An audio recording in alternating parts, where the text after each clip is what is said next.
ассалому алайкум бинандаҳои гиромӣ, барномаи тиловати ахбор аст аз телевизиони Тоҷикистон.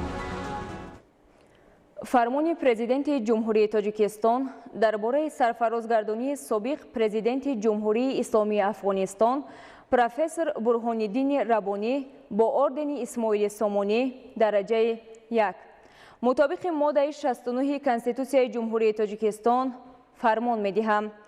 ба ифтихори 30-солагии истиқлоли давлатии ҷумҳурии Тоҷикистон собиқ президенти ҷумҳурии исломии Афғонистон профессор Бурҳониддини Раббонӣ барои мусоидат ва миёнҷигарӣ ба баргузории музокироти байни тоҷикон дар солҳои 1993, 1996 ва саҳми бузург дар раванди истиқрори сулҳ дар ҷумҳурии Тоҷикистон бо ордени Исмоили Сомонӣ дараҷаи 1 сарфароз гардонида шавад. Президенти ҷумҳурии Тоҷикистон Эмомалӣ Раҳмон шаҳри Душанбе 2 сентябри соли 2021. фармони президенти ҷумҳурии Тоҷикистон дар бораи сарфарозгардонии собиқ вазири мудофиаи ҷумҳурии исломии Афғонистон қаҳрамони миллии Афғонистон Аҳмадшоҳи Масъуд бо ордени Исмоили Сомонӣ дараҷаи 1 мутобиқи моддаи 69 Конститутсияи ҷумҳурии Тоҷикистон фармон медиҳам.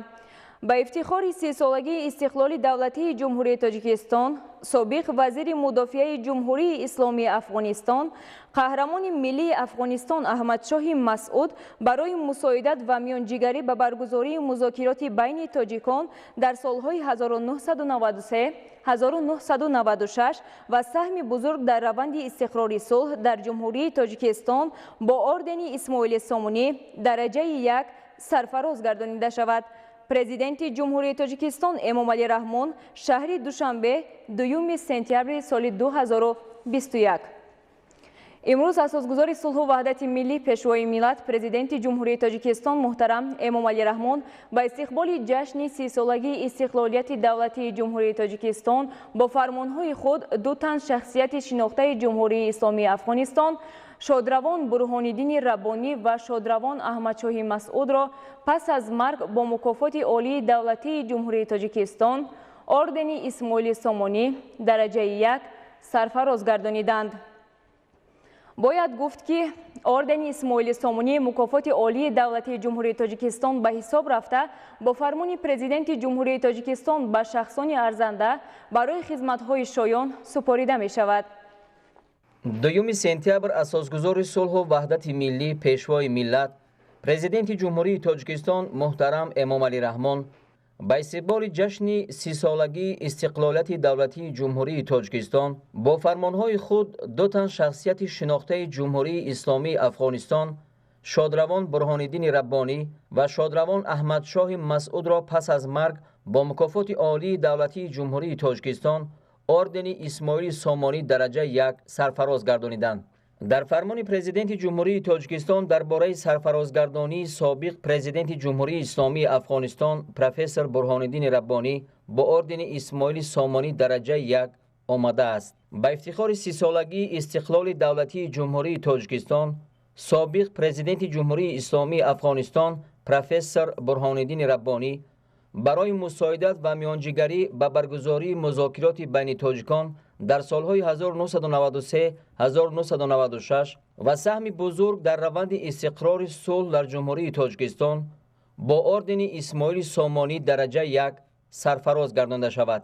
дар фармони президенти ҷумҳурии Тоҷикистон дар бораи сарфарозгардонии собиқ вазири мудофиаи ҷумҳурии исломии Афғонистон қаҳрамони миллии Афғонистон Аҳмадшоҳи Масъуд бо ордени Исмоили Сомонӣ дараҷа 1 низ омадааст. ба ифтихори 30-солагии истиқлоли давлатии ҷумҳурии Тоҷикистон собиқ вазири мудофиаи ҷумҳурии исломии Афғонистон қаҳрамони миллии Афғонистон Аҳмадшоҳи Масъуд барои мусоидат ва миёнҷигарӣ ба баргузории музокироти байни тоҷикон дар солҳои 1993, 1996 ва саҳми бузург дар раванди истиқрори сулҳ дар ҷумҳурии Тоҷикистон бо ордени Исмоили Сомонӣ дараҷа 1 сарфароз гардонида шавад. бояд гуфт ки ордени Исмоили Сомонӣ мукофоти олии давлатии ҷумҳурии Тоҷикистон ба ҳисоб рафта бо фармони президенти ҷумҳурии Тоҷикистон ба шахсони арзанда барои хизматҳои шоён супорида мешавад. ордени Исмоили Сомонӣ аз нуқра сохта шуда ситораи 8 қира мебошад.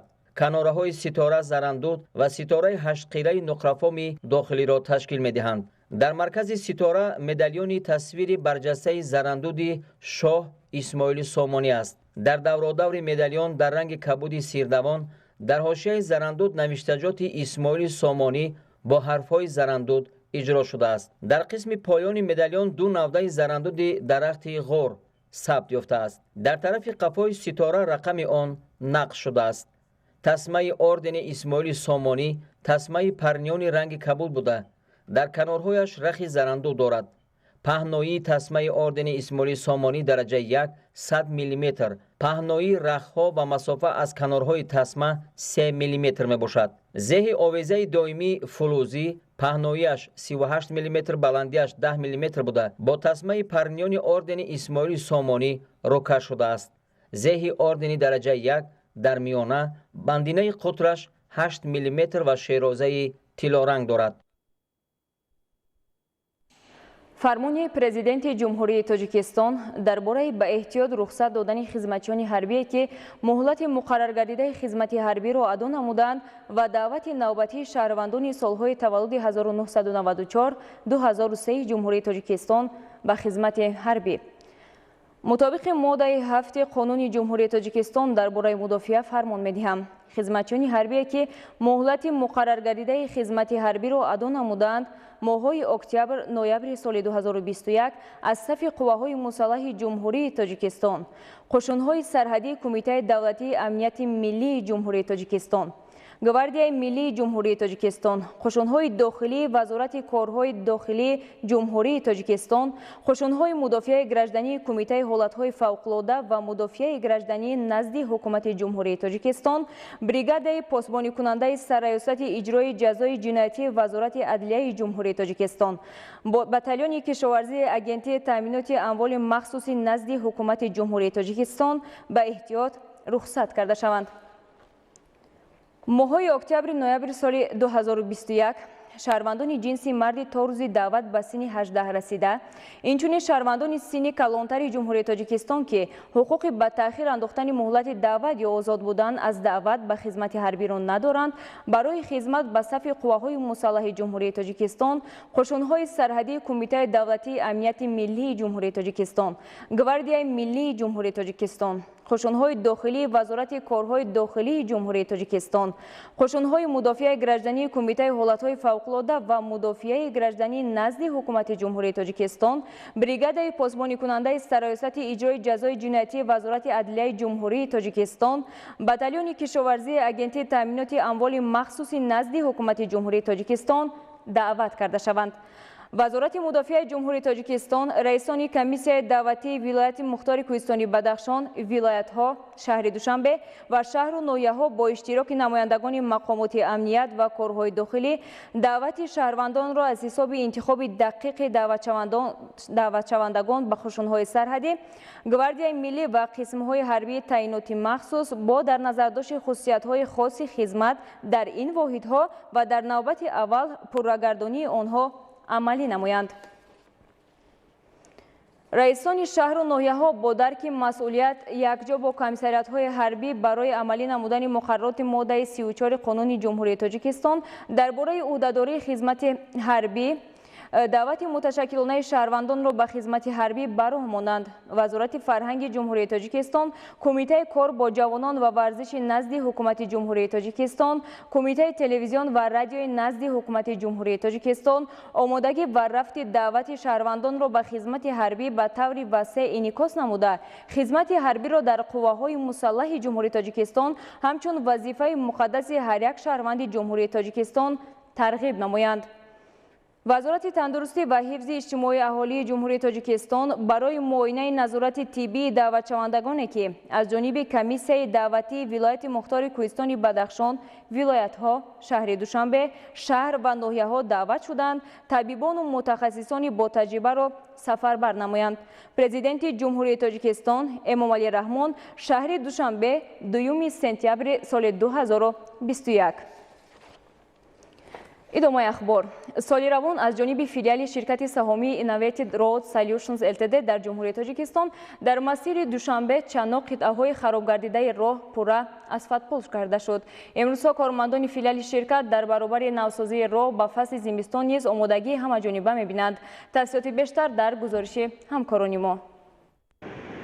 فیلیال شرکت سهامی اینوویتیو رود سولوشنز LTD در جمهوری تاجیکستان که نگهداری راه دوشنبه چناق را به عهده دارد از حاضر به فصل زمستان آمادگی می‌بیند. آماده نمودن تکنیک و مکانیزم، ذخیره مواد ضد لغزش و سوزشواری از جمله تدبیرهایی است که در اساس نقشه و با مقصد تامین حرکت بی‌خطر تمام نمود وسایل نقلیات در فصل زمستان عملی کرده می‌شود. اسفالت پوش نمودن راه باشد همانا در این مسیر ادامه دارد، زیرا تعمیر و تجدید محوری فعالیت کارمندان فیلیال شرکت محسوب شده در این جاده کارهای زیاد به انجام رسیدند. شرکت مذکور طول فعالیت هم سال زیاد از 50 کیلومتر راه را تعمیر پرره و بیشتر از 100 کیلومتر را تعمیر جوری می‌نماید. تنها در موسم امسال انیخترش از آغاز ماه می تا آخر ماه اوگوست که زمان اوج کارها دانسته می‌شود، برای تعمیر و نوسازی راه دوشنبه چناق در سه منطقه ورزاب، زرافشان و سوخت قریب 60,000 تن اسفالت استفاده شده است. در مجموع در این دوره از جانب فیلیال شرکت سهامی اینوویتیو رود سولوشنز LTD در جمهوری تاجیکستان نزدیک 400,000 متر مربع پرره اسفالت پوش کرده شده. کشیدن خطهای افقی نیز مطابق با استانداردهای راهسازی عملی گردید. با مقصد گسترش بخشیدن تعمیر و تجدید در مسیر شاهراه دوشنبه چناق سه کارخانه 3 ساله اسفالت بنیاد کرده شده است. عزم قوی رهبریت و کارمندان فیلیال شرکت زمینه فراهم آورد که در یک مدت کوتاه این کارخانه‌ها مورد استفاده قرار گیرند و همساله نوسازی راه به سطح و صفت بلند عملی کرده شود. همزمان از آغاز فعالیت تا امروز از جانب فیلیال شرکت در این مسیر 10 کوپروک تعمیر جاری و 2 کوپروک از نو ساخته به استفاده داده شده است.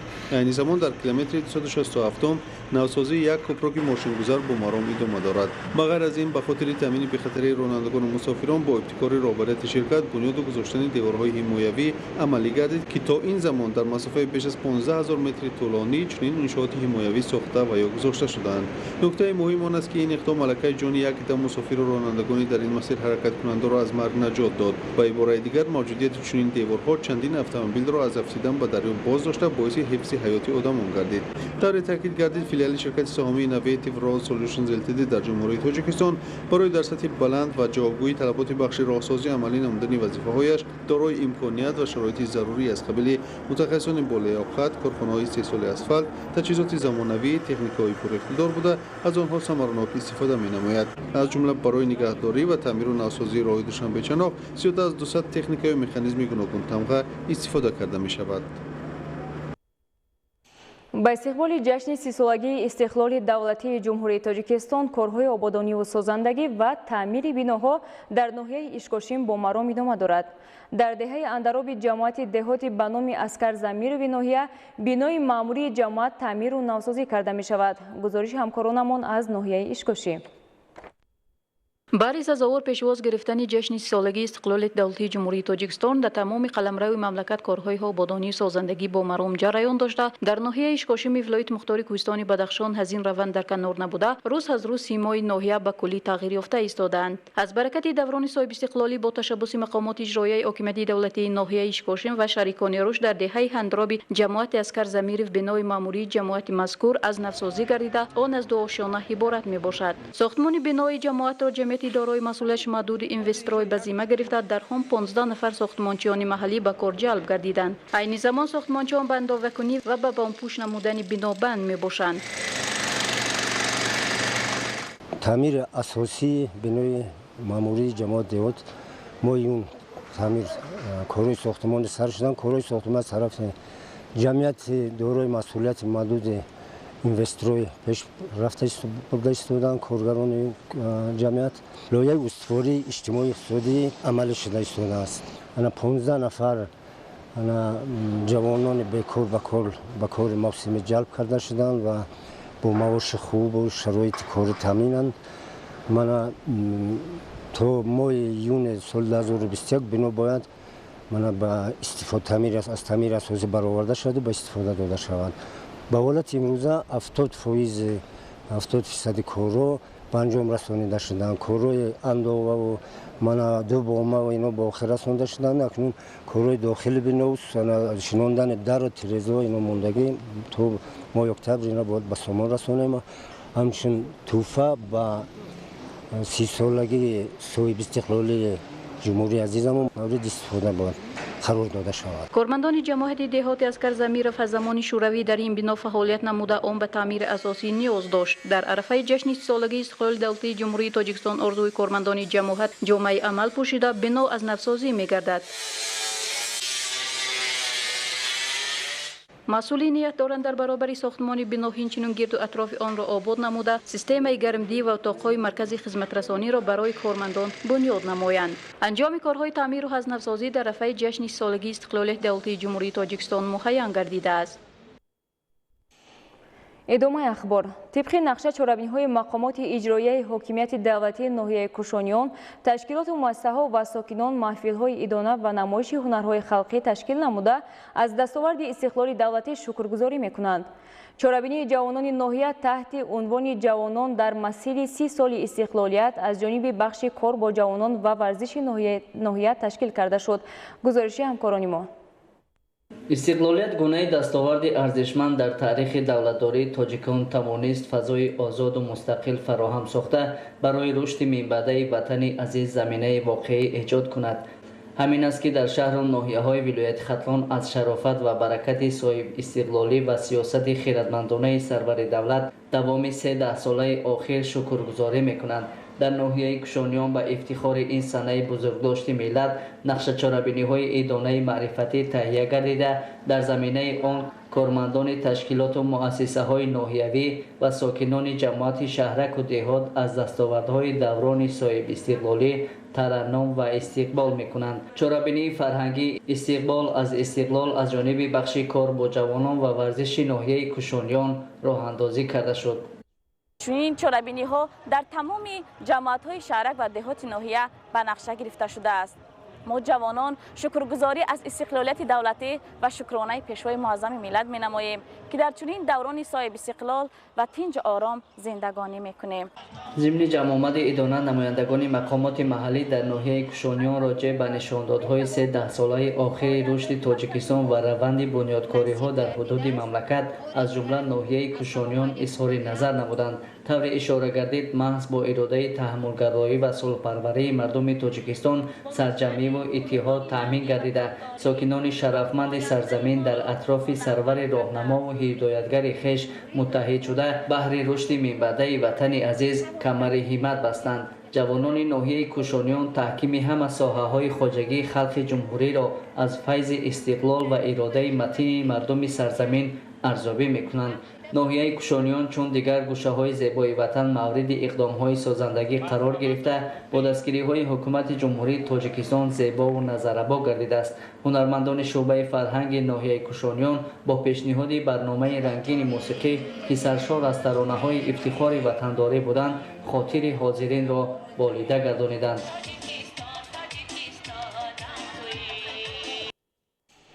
بیننده های گرامی این بود نشر نوبتی برنامه اطلاعاتی اخبار. خیر سلامت باشید.